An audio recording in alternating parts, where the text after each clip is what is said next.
Eder. Mac. Pallister. Il mistero del video intimo e le ombre nella vicenda di Garlasco, dalle chat ai sospetti, i segreti digitali di Chiara e Alberto. Garlasco, 2007. Una televisione accesa, una notizia diffusa da studio aperto, un padre indignato e un fratello che, con voce ferma, svela un segreto mai raccontato prima. È uno dei tanti frammenti oscuri che costellano la complessa vicenda dell'omicidio di Chiara Poggi, uccisa nella sua villetta il 13 agosto 2007. A distanza di qualche settimana dal delitto, la tensione nella casa dei Poggi è palpabile.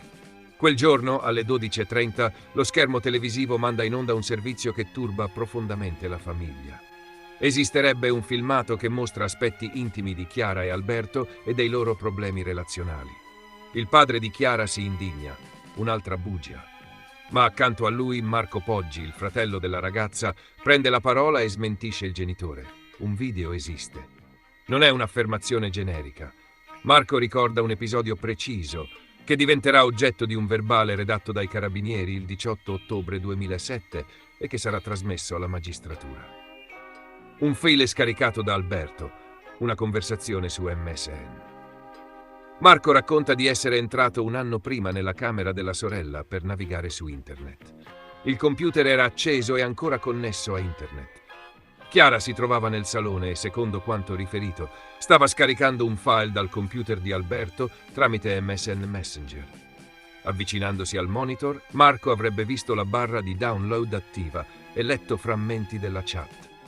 Non ricorda con precisione i contenuti testuali, ma dalle parole lette intuì che si trattava di materiale legato all'intimità della coppia.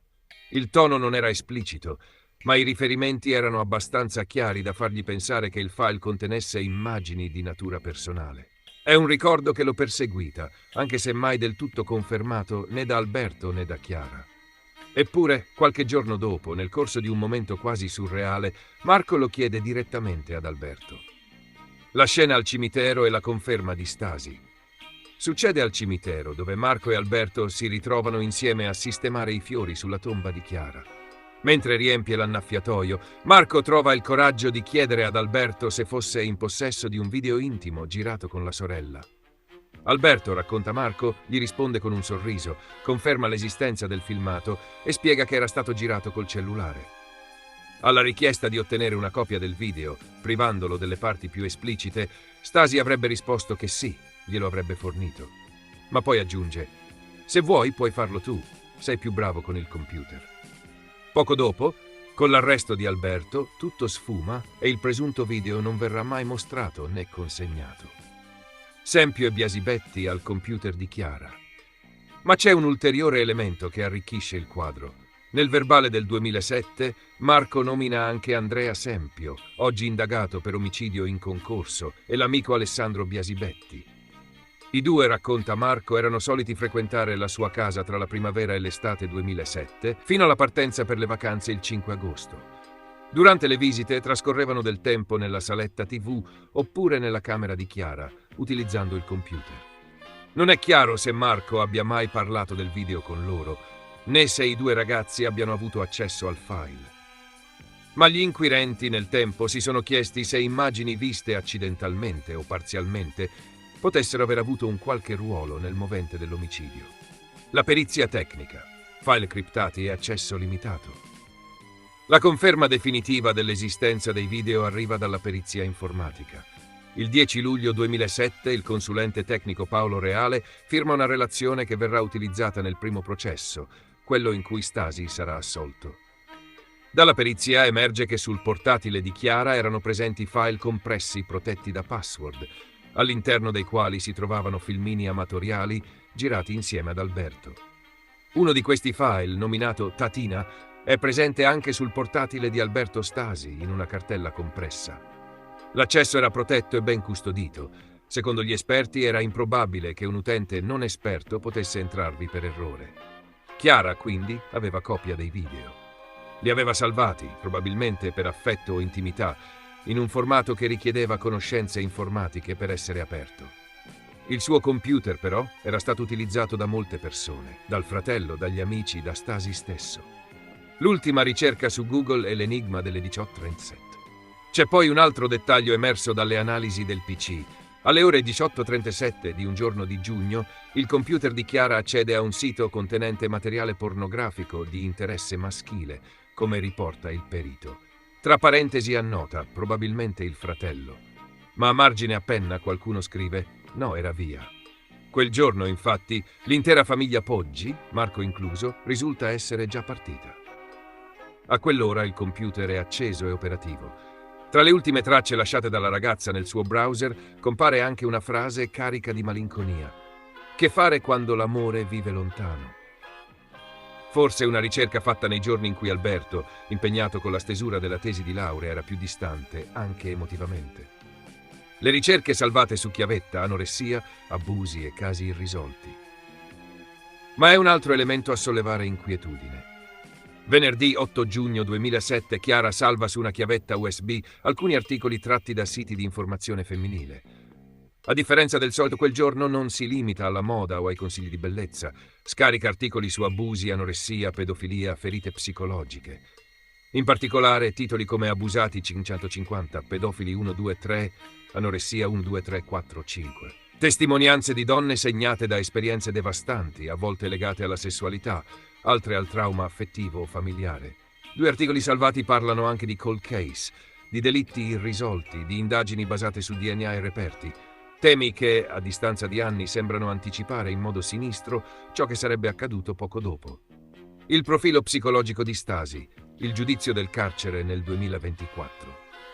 Nel 2024, lo psicologo del carcere di Bollate, dove Stasi è detenuto, redige una relazione in cui si parla di ossessiva visione di materiale pornografico meticolosamente catalogato. Una compulsione considerata eccessiva, persino per un giovane alla scoperta della propria sessualità. Nella stessa relazione si sottolinea come, nel linguaggio e nei pensieri di Stasi, non emergano mai riflessioni o empatia nei confronti dei genitori della vittima o dei familiari. Una freddezza che resta, per molti, un segno inquietante. Un mosaico ancora incompleto. Tra i frammenti digitali, le conversazioni interrotte, le confidenze a metà e i fili criptati, il caso Garlasco si è trasformato in un mosaico complesso. Il video intimo, mai trovato o diffuso, resta al centro di un mistero più grande, fatto di sentimenti infranti, silenzi e segreti.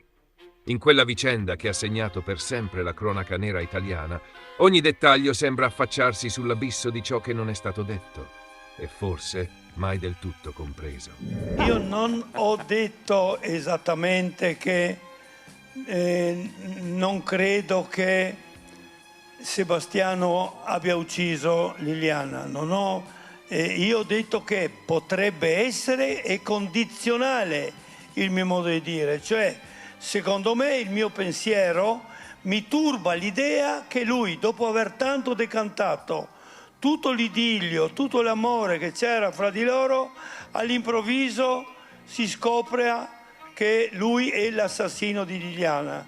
Io preferirei di no. Comunque, e di questo sono relativamente convinto, Sebastiano ha premeditato tutto quello che è successo a Liliana e lui sa tutto quello che le è successo.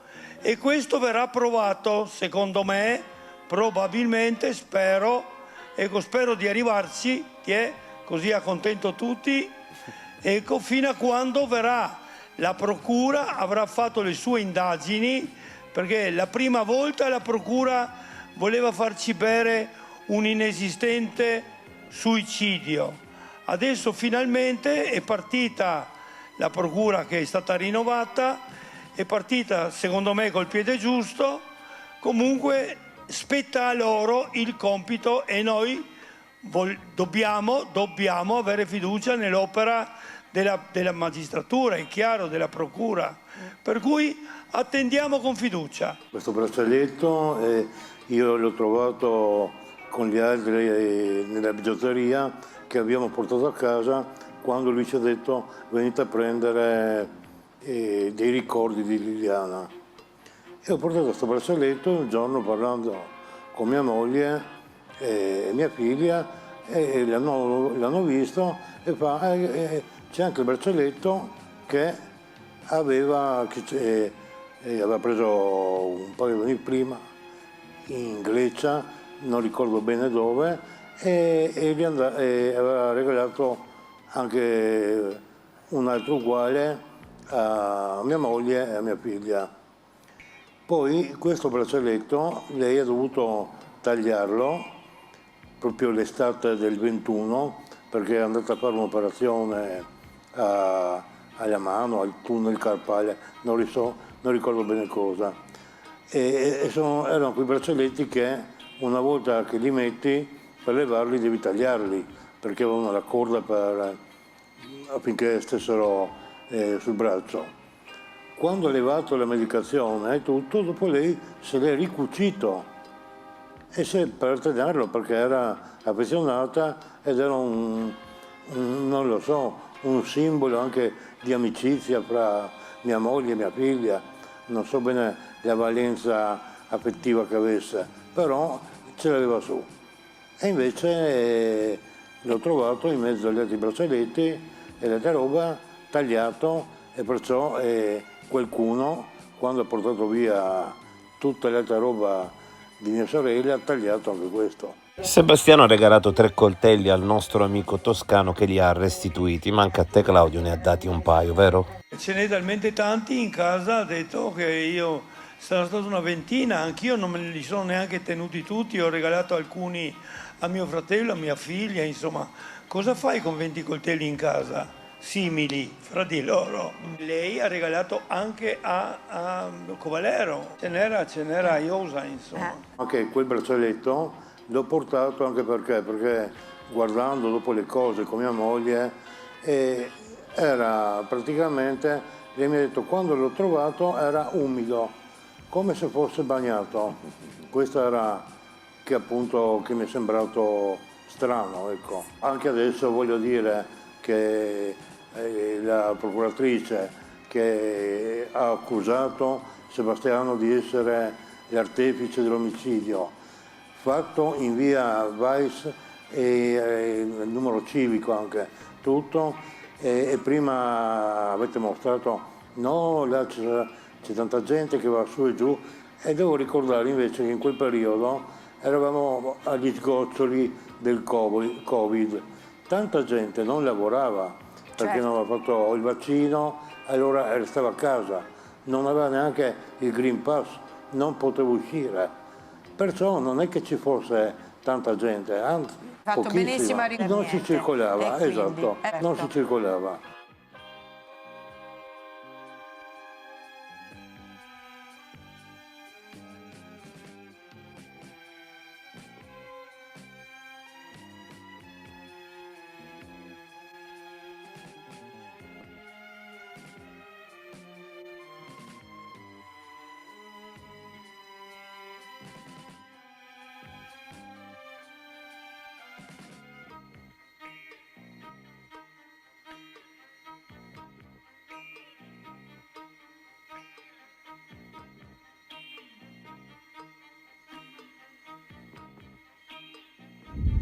Tentato femminicidio a Grugliasco. Uomo accoltella la moglie davanti alla figlia. La donna lotta tra la vita e la morte. Nel pomeriggio di mercoledì 28 maggio 2025, la tranquilla cittadina di Grugliasco, alle porte di Torino, è stata scossa da un gravissimo episodio di violenza domestica che ha rischiato di trasformarsi in tragedia. Un uomo di 61 anni ha accoltellato la moglie, sua coetanea, colpendola ripetutamente all'addome durante un litigio degenerato improvvisamente. L'aggressione è avvenuta all'interno dell'abitazione della coppia, in via Moncalieri 47, sotto gli occhi della figlia di 24 anni, presente in casa al momento dei fatti. Secondo le prime ricostruzioni fornite dai carabinieri della compagnia di Rivoli, intervenuti prontamente sul posto, l'aggressore avrebbe impugnato un coltello da cucina e sferrato numerosi fendenti all'addome della moglie, provocandole gravissime ferite. L'allarme è scattato immediatamente. La donna è stata soccorsa e trasportata in condizioni disperate all'ospedale Molinette di Torino, dove è giunta in arresto cardiaco, causato da un violento shock emorragico. I medici dell'ospedale hanno subito disposto il trasferimento in sala operatoria e un intervento chirurgico d'urgenza. Le ferite riportate sono profonde e multiple, Oltre alle lesioni all'addome, è stato necessario intervenire su organi interni, tra cui milza e intestino. Attualmente la paziente è ricoverata in rianimazione, intubata, in coma farmacologico e la prognosi resta riservata. Le sue condizioni sono definite estremamente critiche dai sanitari. Ogni ora è decisiva per il suo destino. L'uomo è stato arrestato dai militari con l'accusa di tentato omicidio e si trova attualmente in stato di fermo. Le autorità non hanno ancora diffuso i nomi dei protagonisti della vicenda, nel rispetto della privacy e delle indagini in corso. Dai primi accertamenti sembra che non vi fossero precedenti episodi di violenza tra i due coniugi, ma saranno le indagini a chiarire se in passato si fossero verificati episodi sottaciuti di maltrattamenti.